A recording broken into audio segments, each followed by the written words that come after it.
믿음의 길은 무엇일까요? 믿음의 길이라는 것은 진리의 길입니다.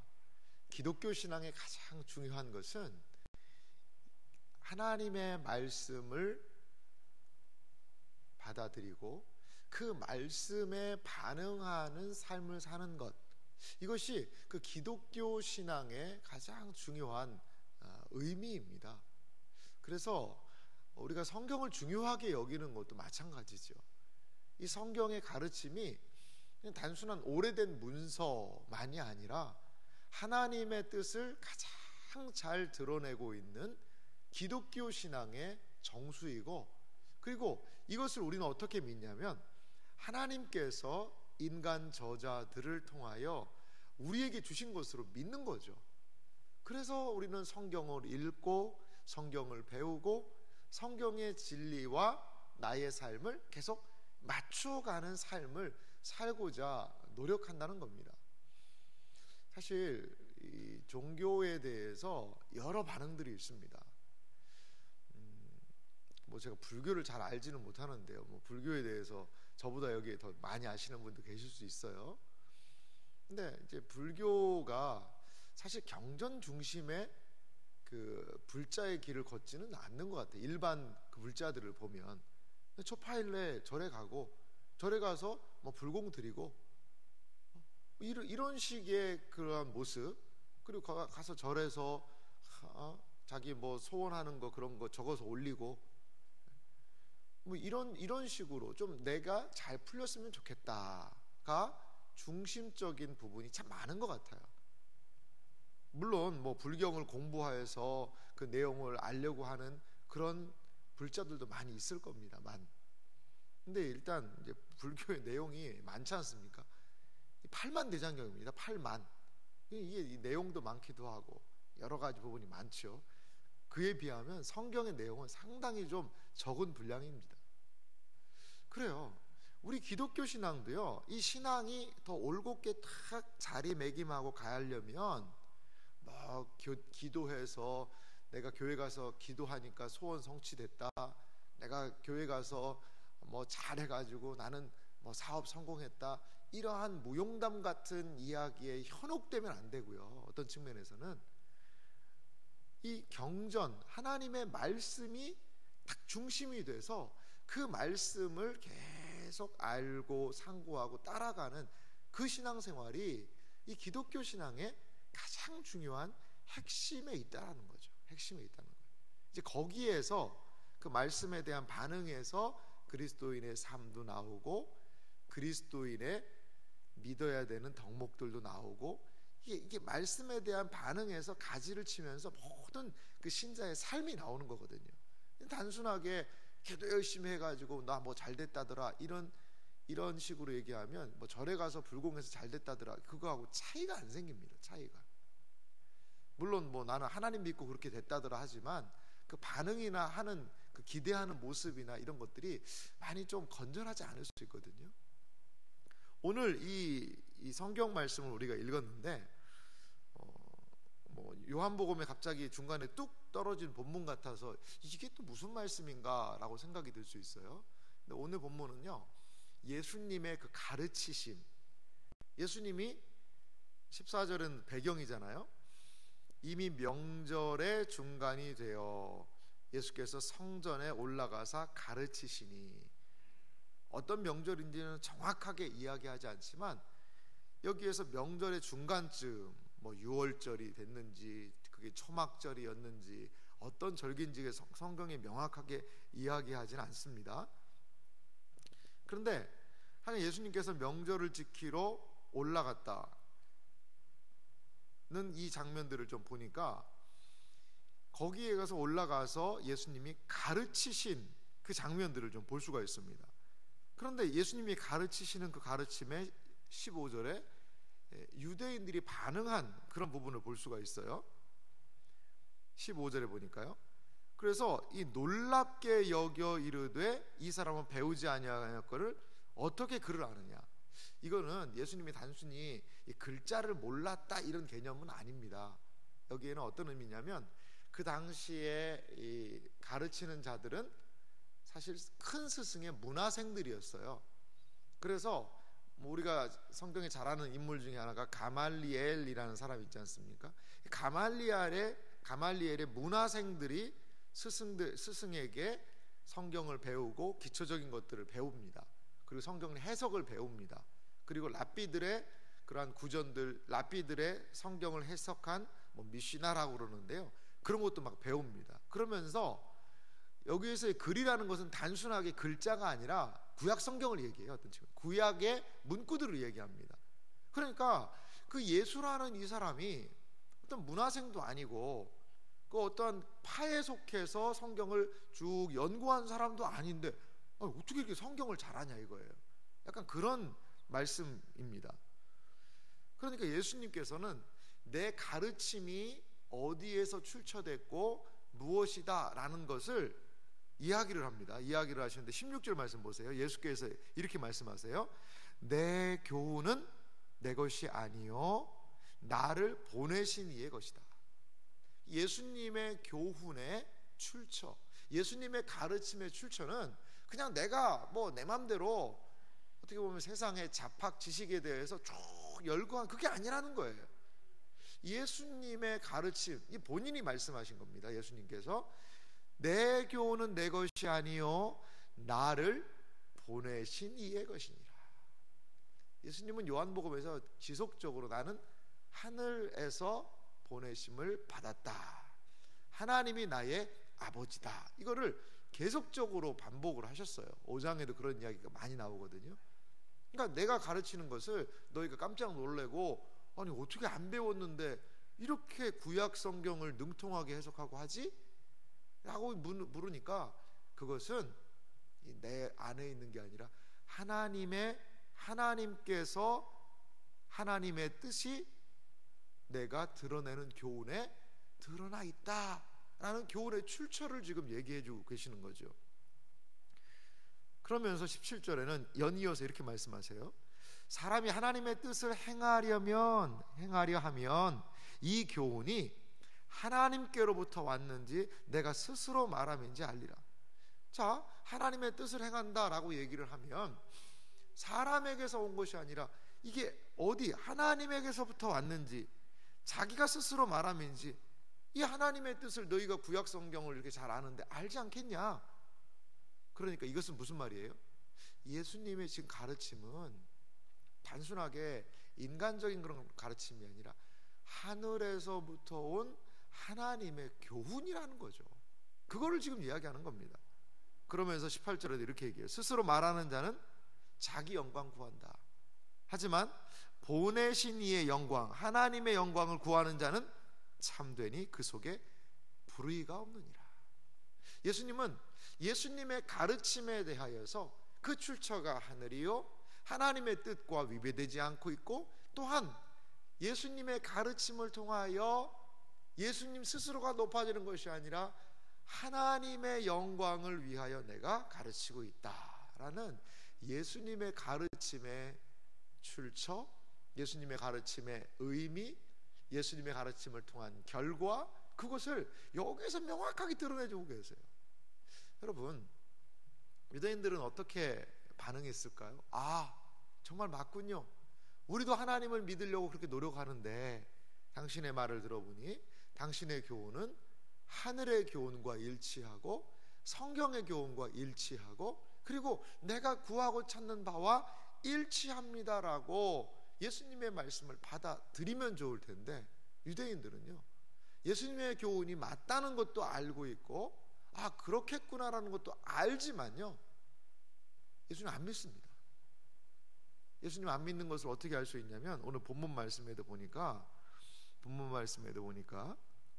이렇게 얘기를 해요. 19절에 갑자기 예수님이 이제 좀 주제를 다르게 하거든요. 모세가 너에게 율법을 주지 아니하였느냐? 너희 중에 율법을 지키는 자가 없다. 그러면서 너희가 어찌하여 나를 죽이려 하느냐? 그렇게 하되 20절에 말씀합니다. 무리가 대답하되 당신은 귀신이 들렸도다. 누가 당신을 죽이려 하나이까? 예수님을요 귀신 들린 사람으로 보고 있어요. 그러니까 이거는 앞에서 했던 예수님의 교훈이 하늘에서 왔다라는 것에 대해서 이 사람들이요, 이 귀신 들렸다라는 것은 폄하하면서 믿지 않는다는 반응인 것 같아요. 갑자기 다른 주제가 이제 들어왔는데, 이 주제는 뭐냐면 조금 전에 말씀드린 게 예수님의 가르침에 대한 어떻게 보면 변호였습니다. 하늘에서부터 왔다. 두 번째는 예수님이 하시는 일에 대한 변호예요. 이것에 대한 배경이 있는데 21절에 예수님 이렇게 말씀하세요. 예수께서 대답하여 이르시되 내가 한 가지 일을 행하매 너희가 다 이로 말미암아 이상히 여기는도다. 한 가지 일을 예수님이 행했다는 거죠. 그 한 가지 일이 뭘까요? 그것은 다른 명절 5장에 보면 명절에 예수님께서 베데스다에 가서 38년 된 병자를 고칩니다. 그래서 침상을 들고 일어나 가라 라고 이야기하셨는데 그날이 안식일이었다는 거죠. 그러니까 유대인들이 보니까 아니 안식일에 너는 왜 그 들고 가면 안 되거든요. 그 일이라고 봤어요. 이 유대인들이 생각하는 일의 범위는요 상당히 구체적이고 넓습니다. 안식일에요 한 2km 이상을 가면 안 돼요. 2km 이상을 가면 안 돼. 그건 일이에요. 그러니까 2km면 2000m지 않습니까? 그러니까 1999m까지는 갈 수 있는 거예요. 근데 한 발 더 가서 2000m로 가면 안 돼요. 2km 이상은. 그러니까 여러분 길이라는 게 그렇잖아요. 왕복이잖아요. 이렇게 왕복 1km입니다. 1km 1km 정도만 갔다가 1km도 가면 안 되죠. 그러다 안식일을 범할 수 있으니까. 근데 여러분 이게 사실 좀 말이 좀 잘 안 되잖아요. 한 발 더 가면 범한 거고 한 발 덜 가면 안 범한 거고. 잔디밭도 들어가면 안 돼요. 왜? 잔디밭에 가서 잔디에 내가 잔디를 밟았는데 거기 잔디에 씨가 있어서 씨가 떨어지면 그거는 그 추수한 일이에요. 그건 안 돼요. 그러니까 안식일을 기억하여 거룩히 지키라 라는 그 법을 하나님이 주셨는데 이것을 안 범하려니까 그 울타리를 이만큼 쳐놓은 거예요. 요거 지키려고. 그래서 아예 그 울타리에 들어가지도 못하게 그렇게 해가지고 요것을 지키도록 그런 식으로 유대인들은 생각을 했다는 거죠. 그러니까 이 38년 된 그 병자가 자신이 했던 거 예수님이 들고 가라 그러니까 그걸 주섬주섬 들고 가니까 그 일이거든요. 너 왜 안식일에 일을 하느냐? 나를 고친 사람이 이거 들고 가라고 그랬다. 그게 누구냐? 나중에 어떤 예수님이었거든요. 그래서 이들이 예수님에 대하여서 적개심을 품게 되는 거예요. 안식일을 범했다라고 막 공격을 합니다. 예수님 지금 그 얘기를 하시는 거예요. 그때가 초막절 무렵이었으니까 오늘 뭐 본문의 말씀도 초막절과 연결이 되어 있는 것 같아요. 그래서 이렇게 그것을 이상히 여긴다는 거죠. 이 안식일에 대한 문제를 예수님이 지금 얘기하시는 거예요. 과연 내가 38년 된 병자를 고친 것이 율법을 어긴 거냐? 그거에 대해서 예수님이 하신 사역 일에 대해서 변호하고 계시다는 거죠. 그러면서 22절에 예수님이 기가 막힌 한 논리를 이야기하세요. 예수님의 논리를 한번 가볼까요? 모세가 너희에게 할례를 행하였으니 이제 모세가 할례를 행했다. 그리고 가로가 있죠. 가로는 그러나 할례는 모세에게서 난 것이 아니요 조상들에게서 난 것이라. 그런데 왜 예수님은 모세가 할례를 행했다고 그랬을까요? 이 율법이잖아요. 율법에 명시가 되어 있고 구체적으로 할례가 어떻게 행해야 되는지를 율법에 명시하면서 모세가 할례를 행했다라고 이야기하신 거죠. 그러므로 너희가 보세요. 안식일에도 사람에게 할례를 행하느니라. 자, 할례라는 예식을 안식일에도 행하면서 그것을 안식일을 잘 지키는 일이라고 생각을 한다는 거죠.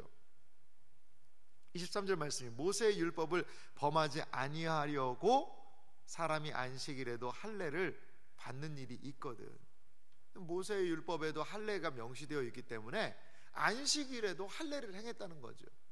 자녀들을 데려가서 할례를 행하는 것을 영광스럽게 생각하고 그것을 안식일을 잘 지키는 일이다 라고 생각을 했다는 겁니다.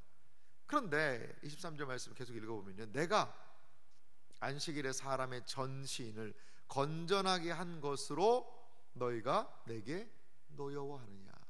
모세의 율법 더 십계명이 가장 중요한 것은 무엇일까요? 내 이웃을 내 몸과 같이 사랑하라 라는 그 정신 아니겠냐 이거죠.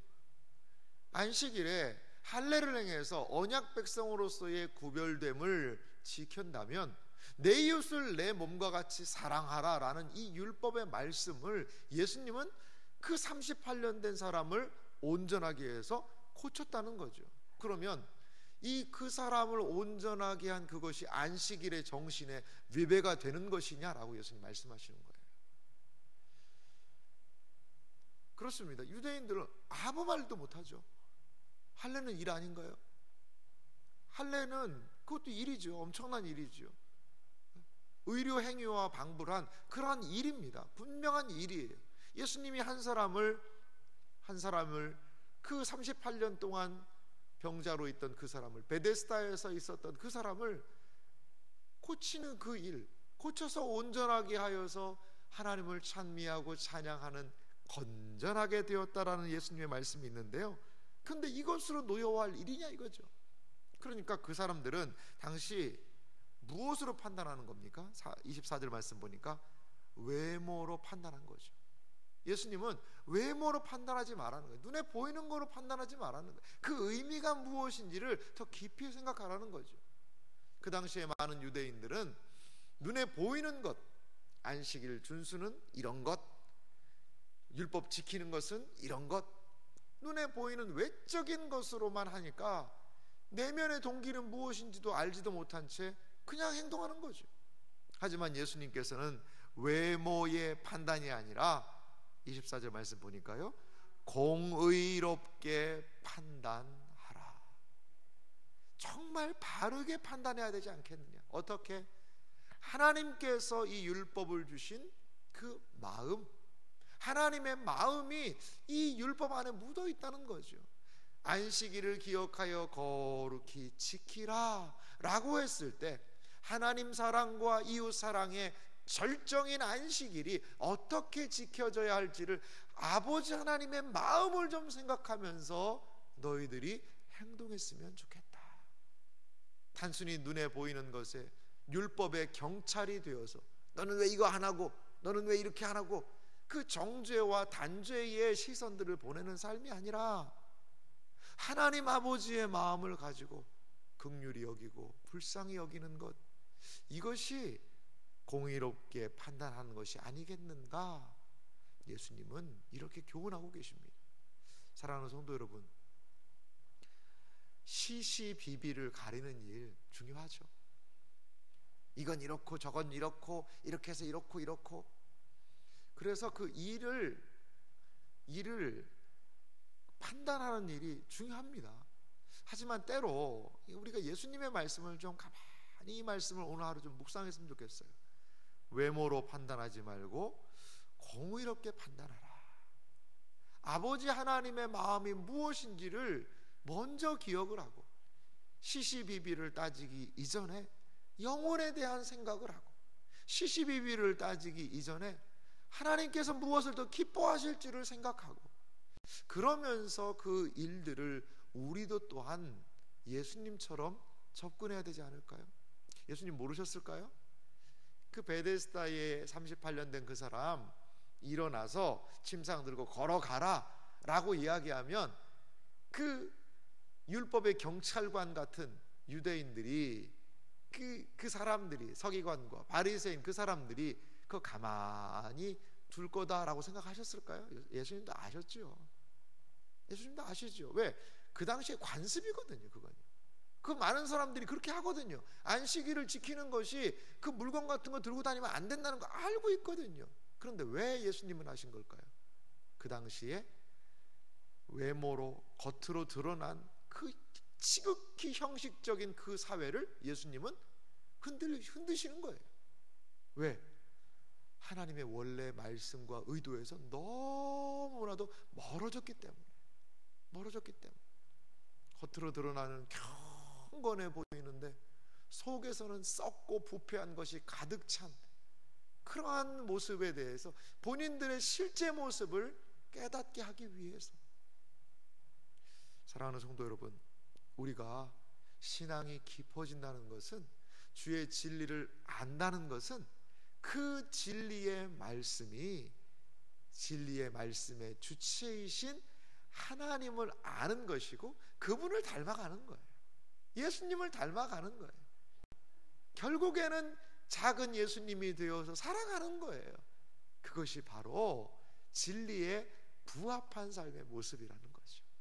오늘 이 하루가 예수님이 가르쳐 주신 그 진리의 말씀을 따라가고, 그리고 예수님처럼 말하고 행동할 수 있다면 얼마나 복될까요? 우리의 입술의 모든 말과 마음의 묵상이 주님께 연락되는 삶, 예수님을 닮고 예수님의 그 마음, 그 예수님의 마음을 타고 올라가는 하나님의 그 성품을 닮아 나아가는 우리들의 삶이 되시기를 주님의 이름으로 축원합니다.